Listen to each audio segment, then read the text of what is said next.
अच्छा, आगे से हम पढ़ेंगे।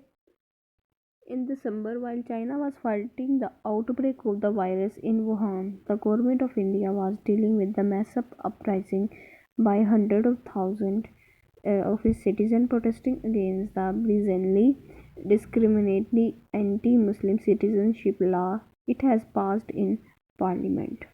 अब कहता है जहाँ पे चाइना जो था उसका एक शहर वुहान जहाँ पे वायरस जो था आउटब्रेक हुआ, यहाँ पे जो था पहले सबसे पहले कहा जाता है कि चाइना के ये जो शहर वुहान में वायरस जो था कोरोना वायरस डिटेक्ट हुआ था, यहाँ पे लोग मरना शुरू हुए थे और यहीं से जो चाइना के वुहान शहर से ही स्प्रेड हुआ था वायरस। लेकिन उस टाइम हमारी जो इंडिया की गवर्नमेंट थी वो क्या कर रही थी, वो hundred of thousand of citizen जो थे ना यहाँ पर, वो प्रोटेस्ट कर रहे थे एंटी मुस्लिम सिटीजनशिप लॉ के अगेंस्ट, जो कि पार्लियामेंट ने पास किया था। अब ये लॉ क्या था, anti Muslim citizenship law. This law allowed Hindus to persecute on minorities. ये ऐसा लॉ था जो जो हिंदूज़ को अलाउ करता है कि वो किसी भी माइनॉरिटी को जो है ना पनिश कर सकते हैं, उनको बीट कर सकते हैं, उन पर परसिक्यूशन कर सकते हैं, जुल्म कर सकते हैं। तो ये लॉ जो था ये पार्लियामेंट ने पास किया जब वुहान के जो चाइना का शहर वुहान में जबकि ये वबा फूट रही थी कोरोना वायरस की। The first case of covid was reported in India on January 30, only days after the honorable chief guest of our Republic Day parade, Amazon forest eater and COVID denier Jair Bolsonaro had left Delhi। और कहता कि जैसे ही हमारे यहाँ पे पहला case जो था जो कि 30 जनवरी को रिपोर्ट हुआ कोरोना वायरस से जो था एक केस रिपोर्ट हुआ, तो हमारे जो ऑनरेबल गेस्ट थे, चीफ गेस्ट थे, जिनका नाम जो है Jair Bolsonaro had left Delhi, वो दिल्ली के लिए निकल चुके थे। उन्होंने दिल्ली जो था हैड लेफ्ट दिल्ली, दिल्ली को छोड़कर वो कहीं और चले गए थे। But there was too much to do in February for the virus to be accommodated in the ruling party time table. कहता है कि बहुत देर बाद जो था जो पार्टी रूल कर रही थी उस वक्त पीछे, उसमें बहुत देर बाद फरवरी में जाके वायरस के बारे में कुछ बातचीत होना शुरू की हुई। There was the official visit of president Donald Trump schedule for the last week of the month. कहते हैं कि पिछले ही हफ्ते मंथ के जो था एक जो प्रेसिडेंट डोनाल्ड ट्रम्प थे, अमेरिका का जो प्रेसिडेंट था, उसने यहाँ पे विज़िट किया था पिछले ही मंथ के पिछले ही हफ्ते की बात है। He had been lured by the promise of an audience of 1M people in a sports stadium in the state of Gujarat. कहता है कि वहाँ पे उनको फुसलाया गया एक प्रॉमिस करने पर जो कि ऑडियंस के साथ उन्होंने किया था स्पोर्ट्स स्टेडियम में बैठकर गुजरात के। All that took money a great deal of time. अब क्या हुआ कि वो जैसा कि डोनाल्ड ट्रम्प ने काफ़ी ज़्यादा पैसे जो थे वो स्पोर्ट्स स्टेडियम में जो थे स्पोर्ट्समैन थे उनको दिए, ठीक है, और अपना काफ़ी ज़्यादा वक्त उनको दिया। तो then there were the Delhi assembly election that भातरिया Janata Party Janata Party was slated to lose unless it upped its game, which it did, unleashing a vicious, no-holds-barred Hindu nationalist campaign replete with threats of physical violence and shooting of traitors। जबकि Donald Trump साहब जो थे पिछले week कहता है कि उन्होंने visit किया, उन्होंने खूब पैसे दिए हमारे स्पोर्ट्स स्टेडियम को जो था सपोर्ट किया उन्होंने बहुत ज़्यादा। तो उसी दौरान जो था वहाँ पे एक दिल्ली असेंबली में इलेक्शन हो रहा था जिसमें जो भारतीय जनता पार्टी जो थी ना उसने ये फैसला किया था कि वो जो है इस गेम को अब ऊपर लेके जाएगी, यानी स्पोर्ट्स में जो गेम्स हैं उनको अब ऊपर लिफ्ट अप करेगी। और फिर क्या हुआ, विच इट डिड, जो कि उन्होंने किया भी था, लेकिन उन्होंने क्या किया, unleashing a vicious no holds barred Hindu nationalist campaign replete with threats of physical violence with the shooting of traitors. लो जी, बजाय के उस चीज़ पर अमल करने के इन्होंने ये जो था एक जनता पार्टी ने क्या किया, हिंदू नेशनलिस्ट कंपेन निकाली और उसमें ये थ्रेट दिया, थ्रेट फिजिकल वायलेंस का, या फिर हम गद्दारों को मार देंगे हर कीमत पे, जो जिसने हमारे खिलाफ बोलने की कोशिश की, जिसने हमारे मज़हब की गेंद जाने की कोशिश की, हम उन लोगों को जो है ना मार देंगे। ये किसने किया, ये भारतीय जनता पार्टी में इलेक्शन हुआ दिल्ली असेंबली के अंदर, तो वहाँ पे हिंदू नेशनलिस्ट कंपेन चली और कंपेन ये थी कि जितने भी मुस्लिम्स हैं अगर वो ट्रेटर निकले, यानी कि अगर उन्होंने हमारे मज़हब के ख़िलाफ़ बात की, हमारे ख़िलाफ़ बात की, हमें कुछ नुकसान पहुंचाने की कोशिश की, तो उन पर फिज़िकल वायलेंस जो है ना वो किया जाएगा. So then there was punishment to be meted out to Delhi's Muslims who were blamed for the humiliation. और यहाँ पे ये जो पनिशमेंट थी ये उन दिल्लीज के मुस्लिम्स को दी जाएगी जो कि डिस्ग्रेस करेंगे हमारे लॉ को. कौन सा law? Anti Muslim citizenship law को जो उसका पाबंद नहीं होगा, जो जो ह्यूमिलेट करेगा उस लॉ को, तो उसको सज़ा दी जाएगी. साथ साथ जो अगर ट्रेटर हमें मालूम हो उसको, और आर्म्ड मोब्स का मतलब ग्रुप ऑफ हिंदू विजिलेंस का मतलब a person who punish the criminal, वो लोग जो सिर्फ क्रिमिनल को पनिश कर सकते हैं, उसके अलावा के नहीं. Backed by the police attacked Muslim in the working class neighbourhood of north east Delhi. अब हुआ ये कि बहुत सारे जो थे ना हिंदू सोल्जर जो थे, उनकी आर्म फोर्सेस जो थी, उन्होंने मुस्लिम्स जो वर्किंग क्लास में या नेबरहुड में थे, जो जिनके हाउसेस, शॉप्स, मॉस्क, स्कूल जो थे उनके जला दिए गए, उन पर जुल्म किया गया. किन्होंने? ये हिंदू की जितने भी आर्म मोब्स थे या विजिलेंट्स थे ना, इन्होंने जुल्म किया मुसलमानों पे. Muslims who had been expecting the attack fought back. और मुस्लिम जो थे वो अपने बदला इंतकाम लेने के लिए जो थे वो एक्सपेक्ट अभी कर रहे थे. More than 50 people Muslim and some Hindus were killed. कुछ कहते हैं कि 50 से ज़्यादा लोग थे जिसमें मुस्लिम और कुछ हिंदू जो थे वो मारे गए थे इस कंपेन के दौरान. ठीक है, ये जो कंपेन चली थी, और कंपेन के बाद बहुत सारे आर्म्ड मोब्स ऑफ हिंदू ने लोगों को किल करना शुरू किया. कहते कि 1000 moves into refugees camp in local graveyard. हज़ारों की तादाद में बहुत सारे जो लोग थे वो कब्रों की तरह इनटू रिफ्यूज कैंप्स, वो जो थे शहर छोड़ने पर मजबूर हो गए. उन्होंने जो था पनाह ले ली इन लोकल ग्रेवयार्ड्स के अंदर. Mutilated bodies were still being pulled out the network of filthy stinking drains when the government official had their first meeting about कोविड-19. और बहुत सारी तादाद में जो डेड बॉडीज़ थी वो गटर के अंदर जो थी, मतलब कि स्टिंकिंग ड्रेन, बदबूदार गटर के जो गड्ढे थे उनमें गिरी हुई थी वो डेड बॉडीज़. उनमें मुस्लिम्स की भी थी, उनमें हिंदूज़ की भी थी. लड़ लुड़ के एक दूसरे को कत्ल करके उन्होंने फेंका हुआ था. उसके बाद कहते तो उस वक्त क्या था, हमारे जो गवर्नमेंट के ऑफिशियल्स थे वो पहली मीटिंग कर रहे थे कोविड-19 पे उस वक्त. और most Indian first began to hear about the existence of something called sanitizer. और बहुत जो है ना ज़्यादा हिंदू जो थे उनको तब पहली बार पता चला था कि हैंड सैनिटाइज़र भी कोई नाम की चीज़ एग्जिस्ट करती है. यानी उन्हें पहले नहीं पता था कोविड-19 क्या है, उन्हें ये भी नहीं पता था हैंड सैनिटाइज़र क्या है, क्यों इस्तेमाल करना चाहिए. जबकि ये जो वबा थी इसका पहला केस 30 जनवरी को रिपोर्ट हुआ था, और 30 जनवरी और अब फरवरी आ गया, और फरवरी में हिंदू मुस्लिम्स जो हैं उनके दरमियान में कंट्रोवर्सीज़ हैं, उनके दरमियान में क्लैश है, फाइटिंग, अटैक्स हो रहे हैं, उनकी मस्जिदों पे चीज़ें जलाई जा रही हैं, इतना कुछ हो गया. इन चीज़ों पे फोकस किया गया लेकिन कोविड-19 पे फोकस नहीं किया गया. फिर बाय चांस एक कोविड-19 पे मीटिंग बिठाई गई जहाँ पे इंडियंस ने पहली बार हैंड सैनिटाइज़र की बात की. March was busy to March बहुत बिजी रहा. The first 2 weeks were devoted to toppling the Congress government in the central India state of Madhya Pradesh and installing a BJP government in its place. Government तो deal यहाँ पे कहता होती गई. मार्च के महीने में on March 11 the world health organisation declare that कोविड-19 वाज अ पेंडेमिक. जबकि 11 मार्च को जो था ना वर्ल्ड हेल्थ ऑर्गेनाइजेशन ने, यानी ये किदार है जो पूरे वर्ल्ड को बताता है उसने डिक्लेयर किया कि कोविड-19 जो है वो एक पेंडेमिक, एक लाइलाज बीमारी है. इसका कोई इलाज नहीं है, जिसको हो गई वो मर जाएगा.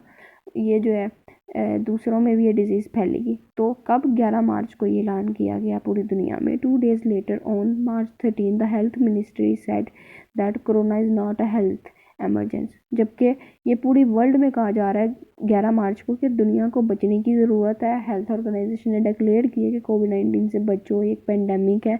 तो वहाँ इंडिया में क्या हो रहा है? इंडिया कह रहा है, इंडिया में हेल्थ मिनिस्ट्री जो है वो 13 मार्च को ऐलान कर रही है, नहीं corona is not a health emergency. इतनी हेल्थ को, सेहत की ख़राबी का बायस नहीं बनता. छोटी मोटी बीमारी है, छोटी मोटी वबा है, ऐसा कोई मसला नहीं है. तो उन्होंने अपने लोगों को ये भी नहीं बताया कि कोविड-19 एक्चुअली है क्या. ठीक है. Finally on March 19 the Indian prime minister address the nation he hadn't done much homework. He borrowed the playbook from France and Italy. He told us of the need for social distancing, easy to understand for a society so steep in the practice of caste, and called for a day of people's curfew on March 22. अब हुआ ये कि 19 मार्च को India के prime minister साहब जो हैं वो नेशन से खिताब करते हुए कह रहे हैं, उन्होंने सारी तैयारी भी नहीं की, कोई होमवर्क नहीं है, कोई उनके पास डिटेल नहीं है, उन्होंने सिर्फ एक बुक ली हुई है जो फ्रांस और इटली से उन्होंने ख़रीदी है। उसमें जो है देख के वो दुनिया को अपनी आवाम को बता रहे हैं कि हमें अब सोशल डिस्टेंसिंग की ज़रूरत है, और उस आवाम को बता रहे हैं जो कि बहुत ज़्यादा कास्ट सिस्टम में डूबी हुई है, और साथ साथ वो ये लोगों को बता रहा है कि सोशल डिस्टेंसिंग की ज़रूरत है, तो हमें for a day of people curfew on March 22, तो हमें एक पीपल्स का कर्फ्यू लगाना पड़ेगा 22 मार्च को, या पूरा जो मुल्क है ना अपना वो बंद करना पड़ेगा इस दिन 22 मार्च को। वो ये आसानी से आके लोगों को जो है ना उसने ये पैगाम दे दिया, जबकि लोगों को कुछ भी नहीं पता कि क्यों है, वजह क्या है, कुछ भी नहीं बताया। He said nothing about what his government was doing to do in this crisis, but he asked people to come out on their balconies and ring bells and bang their pots and pans to salute health workers. तो पहले तो उसने ये बताया ही नहीं है कि उसकी गवर्नमेंट जो थी इतने क्राइसिस में कहाँ से क्या क्या कर रही थी, इतना वक्त गुजर गया, लेकिन फिर उसने लोगों से कहा कि वो अब अपनी बैल्कनीज़ पे आएँ, जो हेल्थ वर्कर्स हैं उनकी जो कोशिशें हैं काविशें हैं उनको जो है मोटिवेट भी करें, अप्रिशिएट भी करें, ठीक है, अपने बैंग देयर पॉट्स, अपने बर्तन बजा के उनको जो है सल्यूट करें, जो हेल्थ वर्कर्स दिन रात उनके लिए काम करें, बाहर ना निकले, ठीक है, कर्फ्यू लगा हुआ। He didn't mention that until that very moment India had been exporting protective gear and respiratory equipments instead of keeping it for Indian health workers and hospitals. उन्होंने कहता कि बहुत देर पहले तो इंडिया ने प्राइम मिनिस्टर ने तो ये बताया ही नहीं है कि जो इंडिया है ना उसमें बहुत सारे प्रोटेक्टिव गियर, आलात और सांस लेने के लिए जो इक्विपमेंट्स जैसे वेंटिलेटर्स वगैरह वो इंडिया में ट्रांसपोर्ट किए गए हैं, ठीक है, और स्पेशली हेल्थ वर्कर्स के लिए रखे गए हैं हॉस्पिटल्स के अंदर, ताकि उनका इलाज किया जा सके अगर उन कोविड-19 उनको इफेक्ट करता है तो। Not surprisingly Narendra Modi's request was met with great enthusiasm, there were pot banging marches, community dances and procession. कहता है कि ये कोई सरप्राइज हैरानगी वाली बात नहीं है, जैसे कि मोदी की रिक्वेस्ट पर जो था ना लोग जो थे वो अपने बर्तन बजाने लग गए, अप्रिशिएट करने लग गए वर्कर्स को, डांस करने लग गए उनके लिए, और बहुत सारे प्रोसेशन इजलास जो वगैरह वो भी इकट्ठे होकर वो जो करने लग गए थे उसकी अप्रिशिएट करने के लिए हेल्थ वर्कर से। नॉट मच सोशल डिस्टेंसिंग, और इतने में ये उसकी बात पर अमल करते करते इतनी ज़्यादा लोगों में सोशल डिस्टेंसिंग नहीं हुई, यानी अलग तो वो हुई नहीं, वो एक कम्युनिटी में डांस करें, सेशन करें, माचिस करें, फिर से वो इकट्ठे हो गए बजाय के उस कर्फ्यू पे अमल करने के। In the days that follow man jumped into the barrels of sacred cow dung, और ये वही दिन थे कोविड-19 के जब आधे से ज़्यादा जो लोग थे, बहुत सारे लोगों ने क्या किया कि वो जो यूरियन होता है ना या फिर उनका जो गंद होता है काऊ का, उस गोबर के अंदर जो है ना उन्होंने जंप करना शुरू कर दिया, और वो समझ रहे थे कि भाई ये बड़ा पाकीज़ा है। और बेजीबी जो सपोर्टर्स थे थ्रू काऊ यूरियन ड्रिंकिंग पार्टीज़, वो अपनी पार्टीज़ के अंदर जो थे काउस का यूरियन जो था अपने ऊपर फेंकने लग गए अत्तर के तौर पे। Not to be outdone many Muslims, और बहुत सारे मुस्लिम्स ऑर्गेनाइजेशन डिक्लेयर डैट, उन्होंने ये कह रखा था कि Allah almighty was the answer to the virus, कि इस वायरस से सिर्फ अल्लाह ही लड़ेगा, एंड यानी अल्लाह ही जो है ना वो मुकाबला कर सकता है। And called for the faithful to gather in mosque in numbers, और मुस्लिम्स जो थे वो फिर सारे मॉस्किस में इकट्ठे होकर नमाज़ पढ़ने लगे ताकि हम इस वायरस से छुटकारा पा सकें। अब बेसिकली यहाँ 3 तरह की पिक्चर उसने दिखाई। कहते कि एक वो हिंदू जो कि समझते थे कि अपनी काऊ को माता मानते हैं, और वो समझते थे कि वो उनको वबा से निजात दिलाएगा, उनका जो गोबर है उसमें नहाने से, वो उस तरफ चले गए गोबर की तरफ। कुछ बीजेपी के जो लोग थे वो जो थे यूरियन जो थे उन्होंने अपने आप पे गिराना शुरू कर दिया काऊ का, ये सोच के कि वो मुकद्दस है, वो हमें कोविड-19 से जो है ना महफूज रखेगा। तो कुछ मुस्लिम्स जो थे उन्होंने कहा कि नहीं, ये अल्लाह की तरफ से आई है, अल्लाह ही से मुकाबला करेगा, हमें मॉस्किज़ में इकट्ठे होकर अल्लाह को याद करने की ज़रूरत है, इस्तग़फ़ार करने की ज़रूरत है। तो हर एक इंसान के अंदर जो है ना एक फ़ियर प्रमोट हुआ। और वो फियर जो था वो उनको उनके रिलीजन की तरफ दोबारा लेके गया। उन्होंने उनकी जो पोजीशन दोबारा मज़हब की तरफ डाइवर्ट की कि मज़हब भी कोई चीज़ है। चूँकि इस हरी भरी दुनिया में मॉडर्न वर्ल्ड में मॉडर्न वर्ल्ड में लोग जो हैं मटीरियलिस्टिक हो चुके हैं, मटीरियल्स के पीछे भाग रहे हैं। वेल्थ और मनी, यही इज़्ज़त शोहरत, यही पैसा जो है ये उनके लिए इतना इम्पोर्टेंट बन चुका था कि वो खुदा को भूल चुके थे। तो कहता है कि कोरोना वायरस ने बेसिकली उन लोगों को याद दिलाया कि उनको डरने की ज़रूरत है उस ज़ात से जिसने उसको पैदा किया, उस ज़ात को याद करने की ज़रूरत है उनको। तो बेसिकली कोविड-19 ने उनको ये अवेयरनेस दी कि वापस अपने मज़हब की तरफ आओ, वापस अपने रिलीजन की तरफ आओ, खौफ करो, अपने जो है तरीके बदलो ज़िंदगी गुजारने के। जो सेंसुअल प्लेयर्स तुम ऑल टाइम बाहर निकल के एंजॉय करते रहते थे, अब घर में रह के फैमिली को वक्त दो उस तरह, ठीक है। इसी तरह ये चीज़ तो कोविड-19 ने बेसिकली सिखाया है।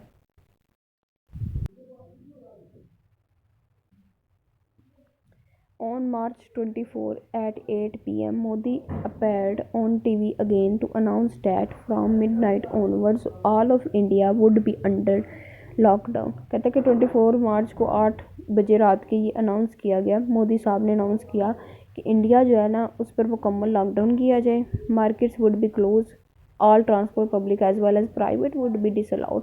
कहते कि तमाम ट्रांसपोर्ट बंद कर दी जाए, मार्केट्स बंद कर दिए, मुकम्मल लॉकडाउन का ऐलान कर दिया मोदी ने। He said he was taking this decision not just as a prime minister but as our family leader. उसने कहा कि वो एक ख़ानदान का बड़ा मेंबर होते हुए वो ये डिसीजन ले रहा है कि लॉकडाउन हुआ जाए। इस वक्त वो प्राइम मिनिस्टर बन के नहीं सोच रहा। Who else can decide without consulting the state governments that would have to deal with the fallout of this decision that a nation of 138 billion people should be locked down with zero preparation and for hours notice। कहता है यहाँ पे basically वो कहता है कि कौन जो है ऐसा डिसाइड कर सकता है। एक प्राइम मिनिस्टर बेशक वो है, लेकिन कौन ऐसे डिसाइड कर सकता है बगैर गवर्नमेंट से अपनी कंसल्ट किए, मेंबर से कंसल्ट किए। इतनी बड़ी तादाद में लोगों को, जो जिस नेशन के लोग हैं या इंडिया में रहने वाले जितने भी लोग हैं, उनको एकदम बगैर किसी प्रिपरेशन के, ना उनके लिए कोई खाना, ना कोई स्टोरेज, ना कोई पैसा, उनके लिए कुछ भी नहीं। तो फ़ौरन उसने लॉकडाउन का भाई ऐलान कर दिया कि 4 घंटों के अंदर अंदर ना पूरा मुल्क बंद कर दिया जाए बगैर किसी प्रिपरेशन के, बगैर गवर्नमेंट से कंसल्ट किए। और ये कह रहा है कि भाई मैं प्राइम मिनिस्टर नहीं हूँ, मैं आपका एल्डर मेंबर हूँ फैमिली का, तो इसलिए आप मेरी बात पर अमल करें और लॉकडाउन करें। His methods definitely give the impression that India's Prime Minister thinks of citizen as a hostile force that needs to be abused, taken by surprise, but never trusted। अब ये जो उसने डिसीजन लिया था ये बिल्कुल अनइंटेंशन था। मोदी ने अब क्या किया कि उसने जो था पूरी सिटीजन्स को, जितने भी उसके शहर में लोग रहते थे, उनसे नफ़रत का इजहार करते हुए उन्हें ट्रैप्ड बंद करने की कोशिश की। Taken by surprise but never trusted. वो अपने सिटीज़न पे उसने बिलीव ना किया। लॉकडाउन वीवर कहते, अब वो अरुंधति राय कहते कि हम सबको उसने लॉकडाउन कर दिया बगैर सोचे समझे, बगैर हम पे ट्रस्ट किए। Many health professionals and epidemiologist have applaud this move. बहुत सारे एपिडेमोलॉजिस्ट थे, प्रोफेशनल्स थे, उन्होंने इस मूव पर तालियां बजाई मोदी के। Perhaps they are right in theory. हाँ, हो सकता है कि जो ये प्राइम मिनिस्टर साहब थे, ये एपिडेमोलॉजिस्ट थे, प्रोफेशनल्स थे, ये बड़ा समझते थे कि ये ऐसा करना बड़ा ठीक है, ये नज़रिया जो है ये बड़ा दुरुस्त साबित होगा। But surely none of them can support the calamitous lack of planning or preparedness that turned the world's biggest, most punitive lockdown into exact opposite what is was meant to achieve। कहते हैं लेकिन उन्हें यह नहीं पता था कि इतने ज़्यादा बड़े लॉकडाउन से बगैर ये प्रिपेयर्ड किए, बगैर प्लानिंग किए, ठीक है, पूरे उन्होंने जो फैसला किया था कि लोगों को घर में बंद कर दीजिए, लॉकडाउन कर दिया जाए, ये उनके लिए एक पुनिटिव थी, पनिशमेंट थी, ये एक पेनल्टी थी। और बिल्कुल ये उस चीज़ से ऑपोजिट थी जैसा वो एक्सपेक्ट कर रहे थे। यानी वो एक्सपेक्ट कर रहे थे कि इस लॉकडाउन का फ़ायदा होगा, लेकिन एक्चुअल इस लॉकडाउन का फ़ायदा नहीं हुआ, बल्कि ये इसने लोगों को ऐसे प्रिजन कर दिया, इम्प्रिजन कर दिया, कैदी बना दिया। क्यों? क्योंकि इसमें कोई प्लानिंग नहीं थी, इसमें कोई तैयारी नहीं थी लोगों की, लोगों के घर में कोई पैसा नहीं था, खाना नहीं था, एकदम बंद हो गया। तो उनके घर गुर्बत आ गई, तो जिन्होंने गुर्बत से मरना था उनको कोविड से कहाँ डर लगना था। तो कहते कि बहुत सारे लोगों ने अप्रिशिएट किया, लेकिन उसका जो नताइज थे, हम अच्छे कंसिक्वेंसेस लेने के बजाय उस लॉकडाउन से उसका इफ़ेक्ट ही बैड हुआ। The man who love spectacles created the mother of all spectacles. कहता है कि जो इंसान खुद जो है स्पेक्टिकल से मोहब्बत करता है ना, वो जो है मदर ऑफ ऑल स्पेक्टिकल्स है, तमाम जो है ना स्पेक्टिकल्स की माँ साबित होता है। कहने से मुराद ये है यहाँ पे जो लोग किधर गई लाइन,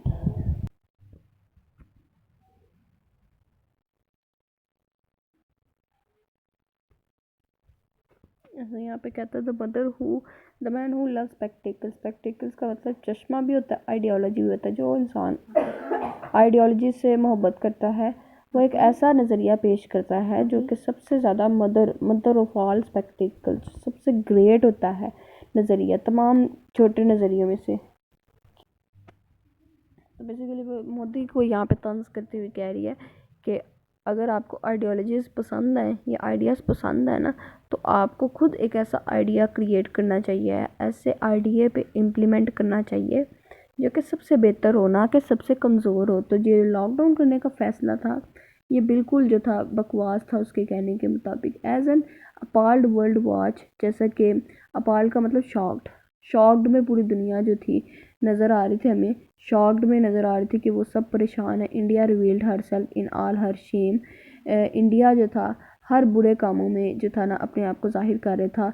हर brutal structural social economical inequality हमें नज़र आ रही थी, हर तरह से वो जुल्म कर रहा था। मुस्लिम्स पे भी क्लैश नज़र आ रहा था, इनक्वालिटी नज़र आ रही थी, जबकि पूरी दुनिया जो थी परेशान थी कोविड-19 से। हर Clueless indifference to suffering, the lockdown worked like a chemical experiment that suddenly illuminated hidden things. लेकिन फिर भी कहता है कि लॉकडाउन ने उस मोमेंट पे एक केमिकल एक्सपेरिमेंट की तरह काम किया, जिसने बड़ी बहुत ज़्यादा छुपे हुए सीक्रेट्स को वाज़ह कर दिया। वो सीक्रेट्स क्या थे? अब बहुत ज़्यादा हिडन सीक्रेट्स को वाज़ह किया। अब वो हिडन सीक्रेट्स क्या थे? कहती है as shops restaurant factories and the construction industries shut down, as the wealthy and the middle classes enclose themselves in the gated colonies, our towns megacities began to extrude their working class citizens, their migrant workers like so much unwanted accrual। accrual का मतलब होता है without paid. तो कहता है कि जैसा कि इस सिचुएशन के अंदर जो ये लॉकडाउन ने एक केमिकल एक्सपेरिमेंट की तरह काम किया, जिसकी वजह से बहुत सारे जो रेस्टोरेंट थे, शॉप्स थी, कंस्ट्रक्शंस थी, मिडिल क्लासेस जो थी वो ख़त्म हो गई। इवन के मिडिल क्लास जो थे उन्होंने अपने आप को बंद करना शुरू कर दिया। कॉलोनीज तक लोग स्टक होकर रह गए। वर्किंग क्लास जो थी उनको निकाल दिया गया। यानी इतना ब्रूटल, इतना क्रूल जो था मोदी का डिसीजन जो था साबित हुआ। Many driven out by there employers and landlords, millions of impoverished, hungry, thirst people, young and old men, children, sick people, blind people, disabled people, with nowhere else to go, with no public transport inside, began a long march home to their villages. अब चूँकि लोगों के पास जो unemployed हो गए, जिन्हें land Lord's ने, अमीर लोगों ने, जहाँ पे वो काम कर रहे थे, अपने मास्टर्स ने जहाँ पे उनको निकाल दिया, तो ये हंगरी पीपल जो थे भूख की तलाश में जो थे जगह जगह फिरते रहे। उसके बाद ये सिक, ब्लाइंड, डिसेबल पीपल जो कि जिनके घर जो थे बहुत दूर थे, जिनके पास ना कोई ट्रांसपोर्ट थी ना, क्योंकि ट्रांसपोर्ट तो सारी बैन हो चुकी थी, बंद हो चुकी थी, तो वो लोग पैदल ही चलने लग गए अपने घर की जाने, अपने गांव की तरफ जो थे वो लोग जो थे वो जाने लगे, ताकि वो घरों में पहुंचे तो कुछ ना कुछ खाना उनको मिल जाए। इतने दिनों के भूखे लोग थे। Walked for days toward Badaun, Agra, Azamgarh, Aligarh, Lucknow, Gorakhpur hundreds of kilometre away, some died on the way. कहते अब ये लोग चूँकि ट्रांसपोर्ट बंद, हर चीज़ बंद, जॉब नहीं, भूख भी बहुत लगी है, ब्लाइंड, सिक, डिसेबल ये लोग ऊपर से कमाने जो कि आए हुए थे, ये जब अपने गांव की तरफ वापस जा रहे थे तो उस रास्ते में कई किलोमीटर, चूँकि इनके गांव दूर थे, तो कुछ तो रास्ते में भूख अफलास की वजह से मर गए, तो कुछ जो जिंदा थे वो पहुंच ही ना सके। Our towns and megacities began to extrude their working class citizen like so much unwanted accrual. कहते कि हमारे जो टाउन्स थे उन्होंने भी मेजेस्टीज थे, अमीर अमीर लोग थे, उन्होंने भी वर्किंग क्लास को निकालना शुरू कर दिया बगैर उनके पैसे दिए। उनकी कमाई जो बनती थी उनको वो दिए बगैर ही निकालना। तो इतना जुल्म किया इंडिया की कैपिटलिस्टिक सोसाइटी ने। They knew they were going home potentially to slow starvation. Perhaps they even knew they could be carrying the virus with them and would infect their families, their parents and grandparents back home. But they desperately needed a shred of familiarity, shelter, dignity as well as food, if not love. वो लोग जो हिजरत कर रहे थे अपने घरों की तरफ, उनको पता था कि वो अपने साथ वायरस लेके जा सकते हैं, उनकी फैमिलीज़ को इस वायरस से ख़तरा हो सकता है, पेरेंट्स को, ग्रैंड पेरेंट्स को घर जाते हुए। लेकिन वो लोग क्यों घर जा रहे थे? क्योंकि वो अपनी स्टारवेशन जो है ना, भूख जो है, कहत जो है, उसको ख़त्म करना चाहते थे। थोड़ा बहुत खाना ही मिल जाए ताकि वो ज़िंदा रह सकें। उनको सिर्फ़ और सिर्फ अपने साथ जो थे कुछ फैमिलिटी, ऐसे लोग चाहिए थे जो उनसे मोहब्बत करें, उनको एक छत दे दें, एक जगह दे दें जहाँ पे वो रह सकें, फूड दे सकें वहाँ पे। लेकिन हाँ, अगर मोहब्बत नहीं दे सकते तो ना दें, यानी हाथ नहीं मिला सकते, गले नहीं मिल सकते, चूम नहीं सकते, बाहर आके मिल नहीं सकते, वो उनको अपनी फैमिली से चाहिए भी नहीं था। उनको क्या चाहिए था? उन मज़दूरों को जो कमाने निकले थे घरों से, उनको बस इतना चाहिए था कि उन्हें खाना पीना, एक घर, एक छत मिल जाए और उनके अपने लोग वापस उन्हें मिल जाए। एज दे वॉक सम वर बिटन, लेकिन जैसे ही वो वॉक कर रहे थे अपने घरों की तरफ, तो उनमें से बहुत सारे लोगों को मारा गया बड़ा सख्ती से, ह्यूमिलेटेड बाय द पुलिस ने मारा। Who were charge with strictly enforcing the curfew, जो कि कर्फ्यू पे अमल दरामद करवाने के लिए जो थी ना लोगों को मार रही थी। Young man were made to crouch and frog jump down the highway. उसमें से कहते कि बहुत सारे यंग मैन, जो क्राउच का मतलब छुपकर बाहर निकलना, छुपकर बाहर निकलते थे और फिर वो जंप डाउन द हाईवे को क्रॉस करते थे। Outside the town of Bareilly one group was herded together and hosed down with chemical spray. तो जैसे वो टाउन से बाहर निकलते थे तो वहाँ पे एक ग्रुप खड़ा होता था, एक वो ग्रुप जो पुलिस का जो डंडे मारता था और एक और ग्रुप जो कि केमिकल स्प्रे लेकर जो था लोगों की हेल्प करता था, उन्हें कहता था कि ये इस्तेमाल करो, ठीक है। उसके बाद few days later worried that the flee population would separate the virus to villages. कुछ दिनों बाद पता चला कि जो यहाँ से पॉपुलेशन, आबादी जो थी भाग के अपने गाँव की तरफ गई है, उनकी वजह से ज़्यादा वायरस फैल गया है। The government sealed state borders even for workers. तो गवर्नमेंट ने सील्ड कर दिए थे वो बॉर्डर्स भी जहाँ से ये लोग वर्कर्स जो थे भाग के अपने घर जा रहे थे। कोई इंसान अब एक जगह से दूसरी जगह नहीं जा सकता था, यानी अपने घर तक भी नहीं जा सकता था, विलेज में भी, क्योंकि बॉर्डर्स बंद कर दिए गए। People who have been walking for days were stopped and force to return to camp. और जो इतने दिनों से लोग हिजरत करके अपने घर की तरफ रवाना हो रहे थे ताकि वो अपनी भूख मिटा सके, वो वहीं पे स्टक हो गए, वहीं पे वापस उनको शहरों में आके कैंप लगाने पड़े, ठीक है। They had just been force to leave. और सिटीज़ में और उन्हीं सिटीज़ में रहना पड़ा जहाँ पे लोग जो थे वो उनको फोर्स कर रहे थे कि वो यहाँ से चले जाए, यानी वो लोग भी उनको एक्सेप्ट नहीं कर रहे थे। Among older people, it invoked memories of the population transfer of 1947 when India was divided and Pakistan was born. अब वो कहता है कि जितने ओल्डर पीपल थे, एजड पीपल थे, उन लोगों को कोविड-19 से ये याद आया जब इंडिया और मुस्लिम्स की पार्टीशन हुई थी 1947 में, तो उनको वो याद आ गया कि वो डिवीजन के दिन जो थे वो कितने सफरिंग वाले थे। उसी तरह ये कोविड-19 की जो सिचुएशन थी उसमें रहना जो था कितना सफ़र वो लोग कर रहे थे, वो सेम सिचुएशन थी, बस कत्लो गारत नहीं हो रही थी, लेकिन लोग जो थे वो स्टारवेशन से उनको किल किया जा रहा था, ना कि बंदूकों से। अच्छा, फिर except that this current exodus was driven by the, exodus का मतलब होता है एक मैस डिपार्चर ऑफ पीपल, यानी बहुत बड़ी तादाद में लोगों का निकलना। तो except that this current exodus was driven by the class division, not religion. Even still, these were not Indians' poorest people. These were people who had work in the cities and homes to return to. The jobless, the homeless, and the despairing remained where they were in the cities as well as countrysides, where deep distress was growing long before that tragedy occurred. Although these horrible dates, the Home Affairs Minister Amit Shah remained absent from public view.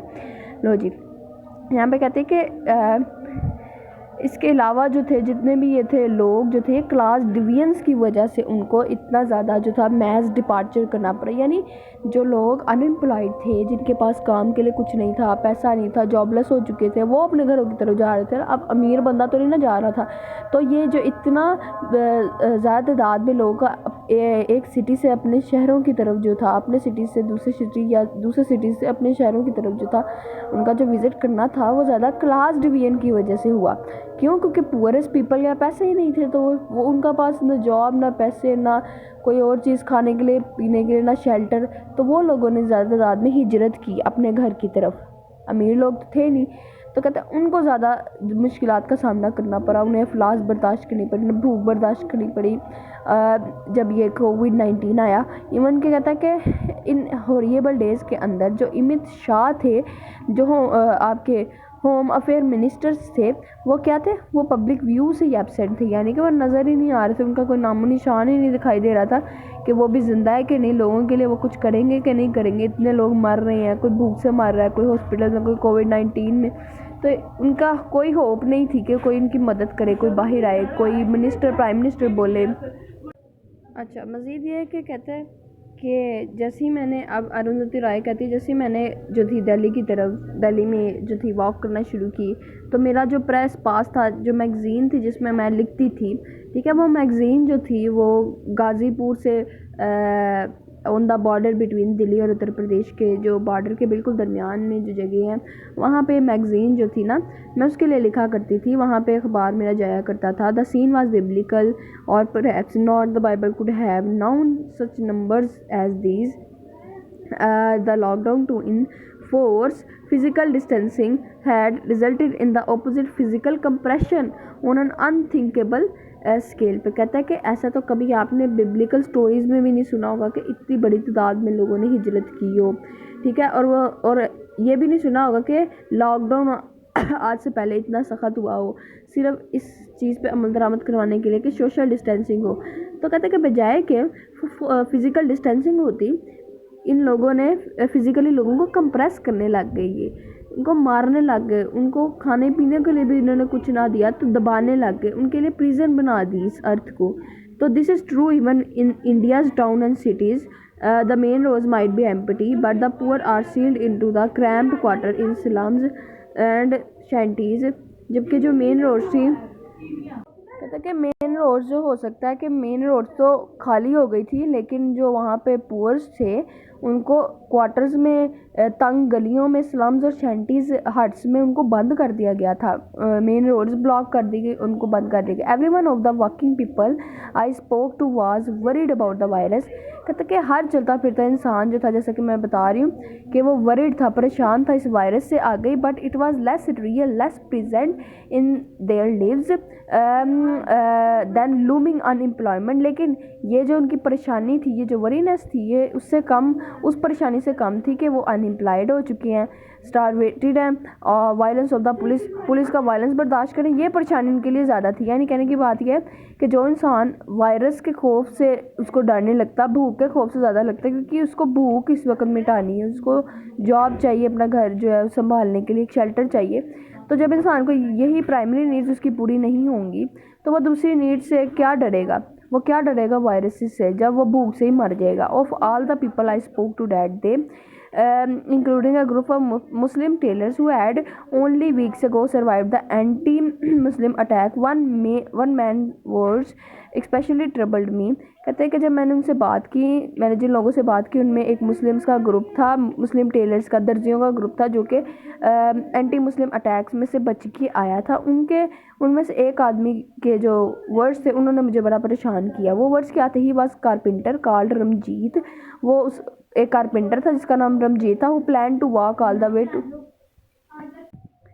अच्छा उसके बाद क्या, वो survive the anti, अच्छा carpenter था who plan to walk all the way to Gorakhpur near the Nepal border, जो कि walk कर रहा था गोरखपुर से, जिसने जाना था नेपाल बॉर्डर के बिल्कुल करीब है वहाँ पे, जिसने जाने की तैयारी की थी। Maybe when Modi ji decided to do this nobody told him about us, maybe he doesn't know about us he said. कहता है कि हो सकता है उस आदमी ने क्या कहा, उस आदमी ने कहा कि जब मोदी जी ने ये फैसला किया कि भाई लॉकडाउन हो जाए, तो हमें किसी ने, कहता है कि नो बडी टोल्ड हिम, लगता है किसी ने भी उनको ये नहीं बताया कि हम भी हैं, हम जैसे लोग भी हैं जो अपने घर जाना चाहते हैं। May be he doesn't know about अस, हो सकता है कि वो हम मुस्लिम्स को जानते ही ना हो। ही सेट, उस शख्स ने ये अल्फाज जो है ना बोले कि यानी मोदी को हमारी इतनी भी परवाह नहीं है कि वो हमारी लोगों से जो है वो रिपोर्ट में ये जानता, ये कोशिश करता हमारी हालत जानने की, सिचुएशन जानने की। उसने तो कोशिश ही नहीं की। अस मीन्स अप्रोक्सीमेटली 460 मिलियन पीपल, कहते कि हम अस हैं, हम ही पैसा कमाते हैं, हमारी वजह से मुल्क चलता है, इकॉनमी है, हमारे ही लाज हैं, हमारे कानून हैं जिन पे हम फॉलो करते हैं। कहते कि उसने हमारी परवाह किए बगैर ही इतना बड़ा डिसीजन दे लिया। हो सकता है कि वो जानता ही ना हो हमारे बारे में, किसी ने आज तक उसको बताया ही ना हो, प्राइम मिनिस्टर बना फिरता है। यानी यहाँ पे वो मोक्ड कर रही है, सटायर कर रही है प्राइम मिनिस्टर की ड्यूटीज़ पे कि एक ऐसा रूलर रूल कर रहा है जिसे अपनी आवाम की तंगियों के बारे में नहीं पता, जिसे उसकी मुसीबतों के बारे में नहीं पता, सफरिंग्स के बारे में नहीं पता। इतना जो है वो डल पर्सन जो है, इतना जो है अननोइंगेबल पर्सन जो है, अनअवेयर्ड पर्सन जो है, अगर इस वक्त जो है वो रूल कर रहा है हमें और गलत मलत फैसले कर रहा है, जिसकी वजह से लोग कोविड से तो कम मार रहे हैं लेकिन भूख और अफलास और अनएम्प्लॉयमेंट से ज़्यादा मार रही है। State governments in India as in the US have showed more heart and understanding in the crisis. जबकि इंडिया के अंदर स्टेट गवर्नमेंट यूएसए की तरह उन्होंने बड़ी बड़ा दिल अंडरस्टैंडिंग शो करवाई इस हालात के अंदर कि भाई वो बड़े हमारे साथ हैं, वो गमगीन है, वो सिंपैथी रखते हैं उन लोगों के साथ। Trade unions, private citizen and other collectives are distributing food and emergency rations. जबकि जितने भी ये प्राइवेट सिटीजन्स थे, ट्रेड यूनियंस थी, उन्होंने क्या किया, अपने अदर कलेक्टिव जो थे उन्होंने आहिस्ता आहिस्ता खाना भी डिस्ट्रीब्यूट करने शुरू कर दिया। The central government has been slow to respond to their desperate appeals for fund. जबकि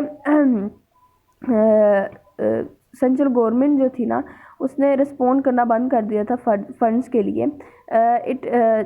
फंड्स की अब ज़रूरत थी, चूँकि लोगों को फंड्स चाहिए थे, तो उसने बंद कर दिए थे सेंट्रल गवर्नमेंट ने funds. It turns out that prime minister's national relief fund has no ready cash available. इससे हमें पता ये चला कि प्राइम मिनिस्टर के अब जो कौमी ख़जाने में बिल्कुल भी कैश नहीं है कि उससे लोगों के लिए फ़ंड्स निकाले जाए, इनकी मदद की जाए। इस सिचुएशन में खाली था, तो यानी उसने दूसरी रियलिटी जो थी ना वो रिवील्ड की। Instead money from well wisher is pouring into the somewhat mysterious new PM cares fund. जबकि जितने भी अच्छे लोग थे, वेल विशर्स वगैरह थे, वो कहाँ अपने पैसे ट्रांसफ़र कर रहे थे, पीएम केयर्स फंड में। लो जी, जहाँ नेशनल रिलीफ फंड में पैसे जमा कराने चाहिए वहाँ पे लोग पीएम केयर्स फंड में पैसे जमा करवा रहे हैं। यानी कि नेशनल रिलीफ फंड में अब कोई पैसा नहीं है, पीएम साहब को दोबारा से फंड जो है ना फंड रेजिंग करवाई और जमा किए। Pre package meals with Modi's face on them have began to appear. लो जी, लोगों के फंड पे, लोगों के दिए हुए पैसों पे अपने तस्वीरें लगवा के चीज़ों पर लोगों को बेच रहा है कि मैं तुम लोगों की केयर कर रहा हूँ, मेरे फंड से आ रहे हैं। जबकि लोगों ने वो पैसे जो हैं अपनी पॉकेट से, वेल विशर्स ने, अमीर लोगों ने दिए हैं लोगों की हेल्प करने के लिए।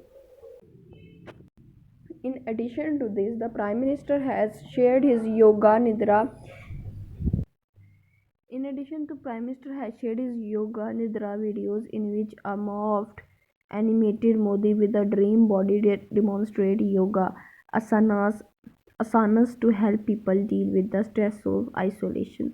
लो जी, प्राइम मिनिस्टर साहब जहाँ लोग भूख से मर रहे हैं वहाँ पे प्राइम मिनिस्टर साहब योगा की वीडियो लगा के कह रहे हैं कि लोगों को जो है ना अपने स्ट्रेस और सेल्फ आइसोलेशन से फ्री होने के लिए योगा को अपनाना चाहिए। तो ये आसनास बेसिकली एक योगा का पोस्चर है। तो वो पोस्चर जो है वो अपनी तरफ से वीडियो में अपना बॉडी जो है उस तरह के पोस्चर में रख के वो लोगों को कह रहा है कि भाई योगा करो, इससे तुम सेल्फ आइसोलेटेड फील नहीं करोगे, तुम्हें स्ट्रेस नहीं होगा किसी चीज़ का, घर बैठे बैठे ये काम करना शुरू कर दो। जबकि वहाँ दुनिया भूख से मर रही है। ऊपर से the narcissism is deeply tripping. Narcissism कहते हैं खुद पसंदी। Perhaps one of the asanas could be a request asanas in which Modi requests the French Prime Minister to allow us to range on very troublesome Rafale fighter jet deal and use that 7.8 billion for desperately needed emergency measures to support a few million hungry people. Surely the French will understand. अब कहते हैं उस posture में से ना एक posture ऐसा था जिसमें मोदी जो है हमें ऐसे लग रहा है कि वो किसी के तरले करते हुए नज़र आ रहा है, स्पेशली फ्रेंच प्राइम मिनिस्टर के, ताकि वो हमें अपने जेट्स में फाइटर जेट्स में हमें कुछ पैसे भेजे, कुछ खाने पीने की चीज़ें भेजे, हमें फाइनेंशियली सपोर्ट भेजे। तो इस तरह लग रहा है कि जिस तरह मंगता नहीं मांग रहा होता फ्रेंच से, तो इस तरह से लग रहा है अपने लोगों के लिए मांग रहा है वो फ्रेंच से। एज द लॉकडाउन एंटर्स इस सेकेंड वीक, जैसा कि हम लॉकडाउन में दूसरे वीक में आ चुके हैं, सप्लाई चेंज है ब्रोकन। जितने भी जो चेन्स थी खाने पीने की, जो लोग सप्लाई करते थे, वो सब कुछ ख़त्म हो गया, मेडिसिन वगैरह ख़त्म हो गई, एसेंशियल सप्लाईज़ आर रनिंग लो। और जो ख़ास चीज़ों की सप्लाईज़ थी जैसे कि प्राइमरी फूड्स हो गए, वो भी आहिस्ता आहिस्ता कम होती गई। Thousand of truck drivers are still marooned on the highway. हज़ारों की तादाद में जो ट्रक्स थे वो मरोंड करते रहे। मरोंड से मुराद लीव आइसोलेटेड, वैसे ही रोड पर हाईवेज पे छोड़ दिए गए with little food and water, उनमें थोड़ा बहुत खाना होगा, पानी होगा। Standing crops ready to be harvested are slowly rotting, जो क्रॉप्स जो कि हार्वेस्ट करने के काबिल हो गई हुई थी, जो पक चुकी थी, वो जो थी वो आहिस्ता आहिस्ता अब सर रही थी। क्यों? क्योंकि उनको उतारने वाला कोई नहीं था, क्योंकि हमने कर्फ्यू लगा दिया था, तो ना वो क्रॉप्स जो किसी ने उतारी वो भी सरती रही। The economic crisis is here, the political crisis is on going, the main stream media has incorporated the Covid story into its 24/7 toxic anti Muslim campaign. कहते हैं कि चूँकि हम इकोनॉमिकल क्राइसिस में भी चले गए, पॉलिटिकल क्राइसिस भी चल रही है बीच में, कोविड स्टोरी, कहते हैं कि जितने भी कोविड स्टोरी चलने के बजाय मीडिया पर जो थे ना एंटी मुस्लिम्स जो थी कंपेन जो थी वो दिखाई जा रही थी। अच्छा, उसके बाद कहते हैं an organization called the Tablighi Jamaat which held a meeting in Delhi before the lockdown was announced has turned out to be a super spreader. लो जी, मीडिया क्या कह रही है कि भाई एक तबलीगी जमात है मुसलमानों की, उन्होंने जो था दिल्ली में लॉकडाउन से पहले एक मीटिंग की थी, ठीक है, मीटिंग उन्होंने अनाउंस की थी, तो उनकी वजह से जो है ना वायरस ज़्यादा स्प्रेड हुआ है। इसलिए मीडिया कहती है बेसिकली ये जो तबलीगी जमात के लोग हैं ये सुपर स्प्रेडर है, इनकी वजह से ज़्यादा वायरस फैला है। That is being used to stigmatise and demonise Muslim. अब ये चीज़, स्टिग्मेटाइज का मतलब डिसअप्रूव एंड डेमोनाइज का मतलब थ्रेटन मुस्लिम्स, ये सब जो है मुसलमानों को जो था डिस्करेज करने के लिए, उनको डराने के लिए, ठीक है, उनके खिलाफ जो थी चाल चली गई थी, जो कि मीडिया चल रहा था उस वक्त। The overall tone suggest that Muslim invented the virus and have deliberately spread it as a form of jihad. Overall tone ये बता रही थी मीडिया की, कि मीडिया कहना ये चाह रही थी, इंडियन मीडिया, कि मुस्लिम्स की वजह से ज़्यादा वायरस स्प्रेड हुआ है, और क्योंकि वो जहाद पे हैं जहाद कर रहे हैं, तो लिहाजा उनके जहाद की वजह से जो है ना ये वायरस स्प्रेड हो रहा है। The Covid crisis is still to come और not to, we don't know if and when it does, we can be sure it will be dealt with all prevailing prejudices of religion, caste and class completely in place। कहते हैं Covid crisis को चाहे ये हो या ना हो, हमें इसको इस तरह डील करना चाहिए, या किसी भी किस्म का जो अगर क्राइसिस हमारे मुल्क में आया हो, हमें उससे बगैर किसी ये रिलीजन को देखे, बगैर किसी के कास्ट को देखे, बगैर किसी की क्लास को देखे हमें डील करना चाहिए। यानी हमें क्लासिज़म्स को प्रमोट नहीं करना चाहिए कि इस क्लास की वजह से ज़्यादा क्राइसिस आए हैं, उस क्लास की वजह से। जो कोविड है वो किसी क्लास को देख के नहीं आया, कोविड जो सबके लिए बराबर है, सब जो है इसमें सफ़र कर रहे हैं, चाहे वो हिंदू है चाहे मुस्लिम है। तो इस क्राइसिस को डील करने के लिए आप ये नहीं कह सकते कि किसी और मज़हब के पर्सन पे इल्ज़ाम लगा दिया जाए, किसी और कास्ट के पर्सन पे इल्ज़ाम लगा दिया जाए, या क्लास को पनिश किया जाए, जैसे वर्किंग क्लास को सबसे ज़्यादा पनिश किया जा रहा था। तो ऐसे डील ज़रूर किया जाए, लेकिन लोगों को पनिश मत किया जाए, इक्वालिटी रखी जाए। जबकि इंडिया के अंदर इन इक्वालिटीज़, रिलीजन तौर पर फ्यूडलिज़म बहुत ज़्यादा आम हो गया, कैपिटलिज़म बहुत ज़्यादा आम हो गया, तो क्लैश था इन सब चीज़ों का आपस में। Today April 2 in India, there are almost 2,000 confirmed cases and 58 deaths. There are surely unreliable number based on woefully few tests. Experts' opinion varies widely. Some predict millions of cases, other thinks the toll will be far less. We may never know the real contours of the crisis even when it hits us. All we know is that the run on hospitals has not yet begun. कहते कि इतने लोग मर गए, किसी ने कुछ लोगों ने कोई रिपोर्ट दी, कुछ लोगों ने जो था मुख्तलिफ रिपोर्ट दी। रिपोर्ट्स जो थी, ओपिनियन जो थी, वो वेरीज तो करती रही कि भाई इतने केसेस रिकॉर्ड हुए, इतने नहीं हुए। इस क्राइसिस ने कितना ज़्यादा जो था लोगों को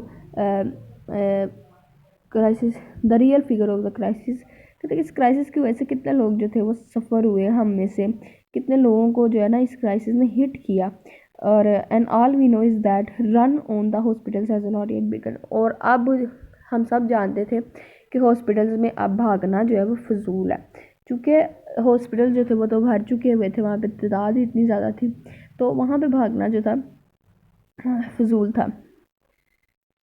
अच्छा, उसके बाद India's public hospitals and clinics which are unable to cope with almost 1 million children who die of diarrhoea, malnutrition and other health issues every year, with the hundreds of thousands of tuberculosis patients, with the vast anemic is malnourished population vulnerable to any number of minor illness that prove fatal for them, will not be able to cope with the crisis that is like what Europe and USA are dealing with now। मतलब चूँकि India जो है उसके जो public hospitals है, जितने भी clinics है, अभी तक तो वो ये इन छोटे मोटे पेशेंट से, इन बच्चों में जो पाई जाने वाली डिज़ीज़ है उनसे नहीं मुकाबला कर पाए। तो ये इतनी बड़ी जो डिज़ीज़ है जो कि जिससे यूरोप और यूएस से डील नहीं कर पा रहा, वो कैसे डील करेंगे इंडिया वाले? इसको इंडिया के हॉस्पिटल कैसे डील करेंगे? वो तो छोटी मोटी वबाओं को अभी जो है ना काबू में नहीं कर पा रहा। All healthcare is more or less on hold as hospitals have been turned over to the service of the virus। कहते हैं हॉस्पिटल जो है ना वही जो है वायरस को जो है ना वो जन्म दे रहे हैं, turn over to the service of the virus. The trauma centre of the legendary All India Institute of Medical Sciences in Delhi is close. लो जी, मज़ीद ये कि जो मेडिकल साइंसेज जो था ना, एक इंस्टीट्यूट था हॉस्पिटल का, वो बंद हो गया। The 100 of cancer patients known as cancer refugees who live on the roads outside the huge hospital driven away the cattle। लो जी, अब हुआ ये कि ये जो इतना बड़ा हॉस्पिटल है, ये इंस्टीट्यूट जो है जब बंद हुआ दिल्ली का, तो बहुत सारे कैंसर के पेशेंट जो थे उनको जो था वो क्या हो गए, बाहर आ गए, रोडों पे आ गए। उनको जो था वो कैंसर के मरीज़ थे, उनमें बहुत सारे बीमारियों के मरीज़ थे, उनको बाहर निकाल दिया गया हॉस्पिटल से। क्यों? जैसे कि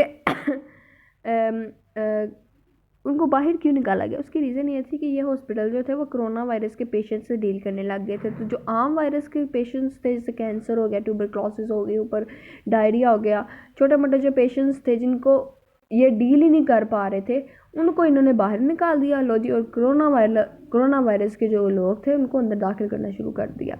वो रोड पे मर रहे हैं कैंसर के पेशेंट, और ये कोरोना वायरस को डील कर रहे हैं खाली। People will fall sick and die at home. We may never know their stories. They may not even become statics. We can only hope that the study that say that virus like cold weather are correct। Never have people or long so irrationally and so much for burning punishing India summer। कहता है ये जो जितने भी लोग थे वो अपने घरों में मरने लग गए। बहुत सारी स्टोरीज़ जो थी जिनका हमें कुछ पता नहीं है वो स्प्रेड हुई। जैसा कि कुछ लोगों ने कहा कि ये वायरस जो है वो कोल्ड वेदर की वजह से आया है। जैसा कि रिसर्चर्स कह रहे थे कि ज़्यादा वेदर चेंजिंग्स की वजह से जो है ना वो वायरस जो है, ये वबा जो है वो फूटी है। और जबकि यहाँ पे बहुत सारे जो लोग थे वो दुआएं मांगते थे कि ये जो है ना इंडिया में जो समर है वो बड़ा पनिशिंग है, लिहाजा वो जो है समर से बचने की दुआएं मांग रहे थे, गर्मी ना आए, बर्निंग ना आए, जो कि ये दुआएं मांग रहे थे। अब वो दुआएं भी नहीं मांग रहे, क्यों? क्योंकि उस समर से ज़्यादा पनिशिंग तो ये वायरस है, जिसकी वजह से भूख भी सह नहीं पा रही है, जिसकी वजह से खाना नहीं मिल रहा, जॉब चली गई, जिसकी वजह से सफरिंग्स हैं, घर में प्रिजन की तरह कैद हो गए हैं, ठीक है, और कुछ भी नहीं कर सकते, बाहर नहीं जा सकते, कमा नहीं सकते, ट्रेडिंग बंद है, फ्रंट लाइन्स ऑफ है, बॉर्डर्स बंद हैं, तो कुछ भी नहीं कर सकते। तो जहाँ पॉपुलेशन कहती थी कि भाई इंडिया में जो समर है ना वो बड़ा सीवर है, तो आज पॉपुलेशन वो कहना भूल ही गई है। What is this thing that has happen to us? ये क्या हो गया हमारे साथ? इट्स अ वायरस, ये तो वायरस है, यस हाँ, in end of self it's all know moral belief. और ये अपने आप में कोई मॉरल वैल्यू नहीं रखता कि ये अच्छा है ये बुरा। वायरस को क्या पता कि क्या अच्छा है क्या बुरा? ये तो सिर्फ एक वबा है जो फूटी है और सबको बेरहमी से मारती जा रही है, but is definitely more than a virus. लेकिन ये वायरस से भरकर भी एक चीज़ है। Some people believe it's a God way bringing us to our senses. कुछ लोग कहते हैं कि ये जो है ये खुदा का एक तरीका है, वायरस उसने इसलिए भेजा ताकि वो हमें दोबारा से अपने सेंसेस में होश में लाए। हम जो बेहोश होके दुनिया में इधर उधर घूम रहे हैं, मटीरियलिस्टिक बने हुए हैं, वेल्थ और मनी के पीछे भाग रहे हैं, फजूल कामों में गंदी चीज़ों में पड़ गए हैं, खौफ खुदा जो हमारे अंदर ख़त्म हो गया। तो कुछ लोग कहते थे कि खुदा ने यह किया है ताकि हम उसकी तरफ वापस लौटें, उसकी इबादत की तरफ जाएं, मज़हब की तरफ जाएं, उसके लिए अपना डर पैदा करें, ठीक है, अच्छे अच्छे माल करें। Other that is the Chinese conspiracy to take over the world.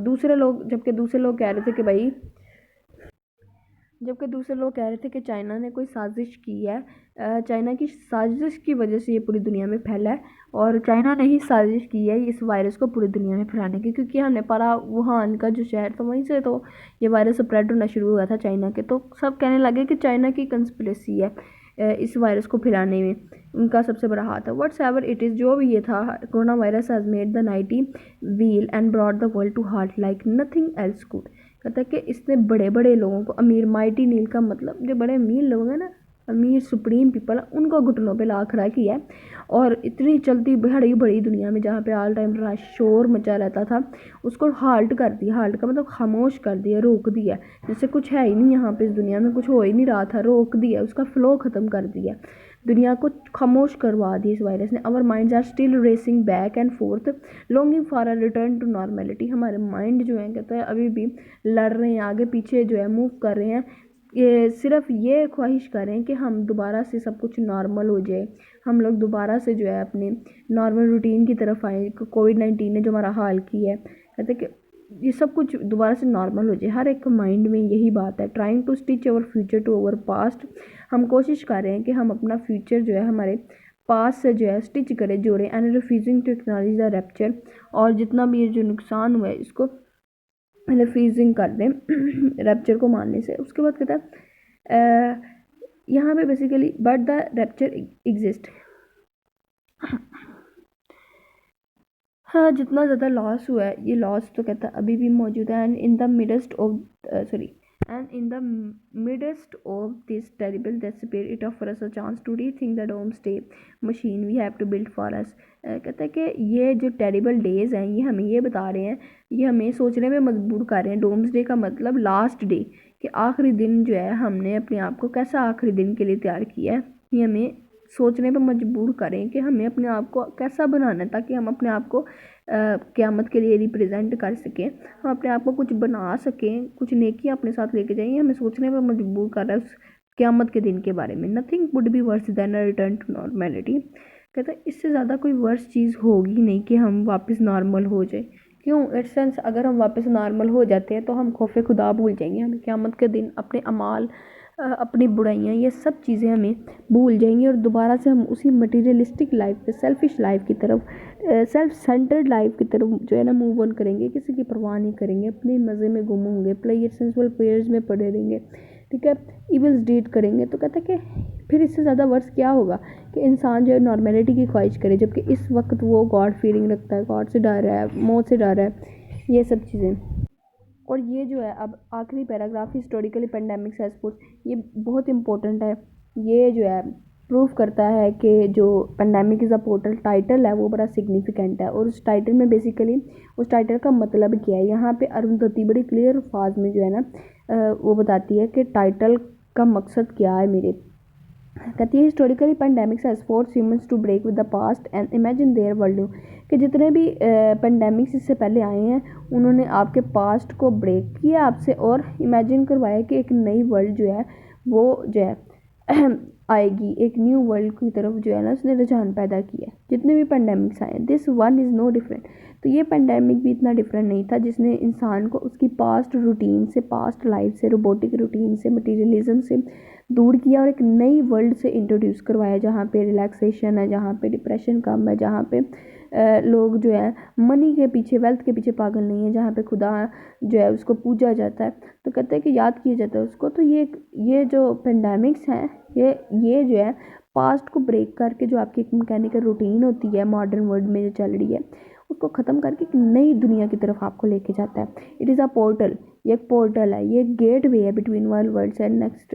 ये एक दुनिया से दूसरी दुनिया तक का कहते हैं कि उसके दरमियान एक गेट वे है, रास्ता है कि हम एक दुनिया से दूसरी दुनिया तक जा सकते हैं। वायरस को कह रही है we can choose to walk through it, हम इस दूसरी दुनिया में जा सकते हैं। Dragging the carcasses of our prejudice and hatred, our avarice, our data banks and dead ideas, our dead rivers and smoky skies behind us। कहते हैं कि हम नफ़रतें, हम गुस्सा, हम अपने कैश बैंक्स जो हैं यानी पैसे हैं, हम अपने बसूड़े आइडियाज़ जो हैं, सोचे जो हैं, हम अपने गहरे बादल जो है गमों के, उन सब चीज़ों को पीछे छोड़कर एक नई दुनिया में जा सकते हैं जो कि कोविड-19 ने हमें दी है। और we can walk through lightly with a little luggage. और यह इस कोविड-19 की दुनिया ने हमें सिखाया कि हम थोड़े से सामान के साथ भी एक नई दुनिया में सफ़र कर सकते हैं। एक थोड़ा से खाने के साथ भी हम ज़िंदा रह सकते हैं, हम थोड़ा सा पहन कर भी ज़िंदा रह सकते हैं। हमें बड़ी शादियों में होटल्स जाने की ज़रूरत नहीं है, हमें सिंपल सी शादी करने की ज़रूरत है। ठीक है, हमें पैसों को जोड़ना चाहिए, इन्वेस्ट करना चाहिए थोड़ा बहुत, ताकि आगे हमारे काम आए। हमें शो शाह वाली ज़िंदगी से हट के जो है अपनी खौफ खुदा जो है उसको बरकरार रखना चाहिए। और फिर जो है दूसरी दुनिया में, चूँकि अब हम कोविड-19 का शिकार हैं, तो हमें इससे फ़ाइट भी करनी चाहिए। तो यानी इसने हमें ये सिखाया कि हम जो वर्ल्ड पहले जी रहे थे, हम उससे अपना मुकम्मल तौर पर ब्रेक करके अपने आप को अलग करके उससे तो हम एक नई ज़िंदगी गुजार सकते हैं। जैसा कि हमें कोविड-19 ने सिखाया कि नई ज़िंदगी जो है वो कैसे बिताई जाती है। बहुत सब चीज़ें कहते हैं कोविड-19 ने एडवांटेज भी बहुत ज़्यादा दिए, लोगों को एक न्यू वे ऑफ थिंकिंग दिया कि उन्हें ज़िंदगी कैसे गुजारनी चाहिए, सोच दी उन्हें, वापस उसके रिलीजन की तरफ डाइवर्ट किया, उनके दिलों में खौफ डाला। ठीक है, उनको मनी मटीरियलिस्टिक वर्ल्ड से दूर करके ये बताया कि जो इखलाकियात है, मॉरल है, मोरालिटी है, ये क्या होती है। ठीक है, और उन्हें सिखाया कि किस तरह अपना खाना लोगों में डिस्ट्रीब्यूट करना, किस तरह अपनी चीज़ जो है लोगों में डिस्ट्रीब्यूट करना चाहिए, क्योंकि आखिरत के दिन तो सबके पास है, सबके लिए जो है मौत बराबर ही है, मौत तो सबको आनी है। तो मौत से पहले उसने ये लोगों को सिखाया कि हमें अच्छे काम कर लेने चाहिए, ये सब जितने भी खाना है हमारे पास रह नहीं जाना। तो बहुत सारे वेल विशर्स जो थे वो कोविड-19 में उन्होंने लोगों की बड़ी मदद की, वो इस चीज़ को अप्रिशिएट करती है। लेकिन उसने यहाँ पे पॉलिटिकल पॉइंट ऑफ व्यू से जो पॉलिटिशियंस के गंदे चेहरे हैं उनको भी हाईलाइट किया। जैसे प्राइम मिनिस्टर को, होम मिनिस्टर को, उसके बाद हेल्थ मिनिस्टर को इंडिया के उसने बेनकाब किया कि ये लोग जो हैं अपने नामों के ऊपर जो है फंड रेजिंग करते हैं। ठीक है, लोगों से चंदा इकट्ठा करके अपने नामों के स्टिकर लगा के लोगों को खाना देते हैं, जबकि ये उन्हीं का पैसा है, ये उन्हीं के कमाई हुई जो है कमाई है, जिनको अपना समझकर अपने ऊपर तस्वीरें उनकी छाप कर जो लोगों में बेचते हैं और कहते हैं कि हम जो है आपको सपोर्ट कर रहे हैं, हमारी मदद करें। तो बड़े बड़े सीक्रेट जो है इसने रिवील किया है, यानी कि पॉलिटिकल एलेगरी आपको यहाँ मिल रही है, पॉलिटिकली डबल मीनिंग आपको यहाँ मिल रहा है। एलेगरी का मतलब डबल मीनिंग जो हमें मिल रहा है पॉलिटिक्स की बेस पे। तो दूसरा इकोनॉमिकल क्राइसिस भी आपने देखे, फिर उसने जो यूएस के साथ इंडिया का कंपैरिजन किया वो भी आपने देखा कि उसने तंज बेसिकली किया कि जो इतना बड़ा ब्रिटिश एक बहुत बड़ा एम्पायर रह चुका है, इतना अमीर कंट्री, इतनी बड़ी सुपर पावर जिसके पास गने, वेपन्स, हथियार, आलात, जो चाहे अपनी मर्ज़ी से वो कर सकती है, जो खाना चाहे वो खा सकती है, वो स्टेट को इस कोविड-19 ने घुटने टेकने में मजबूर कर दिया है, ये बताने के लिए कि दुनिया में हर इंसान इक्वल है, दुनिया में कोई कैपिटलिज्म या पेट्रार्किज्म नहीं है, कोई वर्किंग क्लास और मास्टर के दरमियान कोई भी यहाँ पे जो है फ़र्क नहीं है, कोई अमीर कोई गरीब नहीं है। ठीक है, कोई जो है वो मज़हब की बुनियाद पर जो है वो जज नहीं किया जाता, कोई जो है वहाँ पे फ्यूडल सिस्टम नहीं होना चाहिए। तो ये सब उसने सोचने में सबको मजबूर किया कि इंसान इंसान है, चाहे वो अमीर है चाहे वो गरीब है, वो मर रहा है। और जहाँ उसके कोविड के हमें पॉजिटिव इफ़ेक्ट्स, पॉजिटिव ने बहुत सारे हिडन सीक्रेट्स को जो था वो एग्जिबिट किया, वहाँ पे दूसरी जानिब उसने बहुत सारी सफरिंग्स को भी जो था वो दिखाया, एग्जिबिट किया। जैसे कि ये फूड की पुअर पीपल्स की, वर्किंग क्लास के साथ जो बिहेवियर हुआ, तो उसने सफरिंग्स भी दिखाई, लेकिन उसने हिडन सीक्रेट्स भी खोले। तो ये सारा इसका था ऐसे।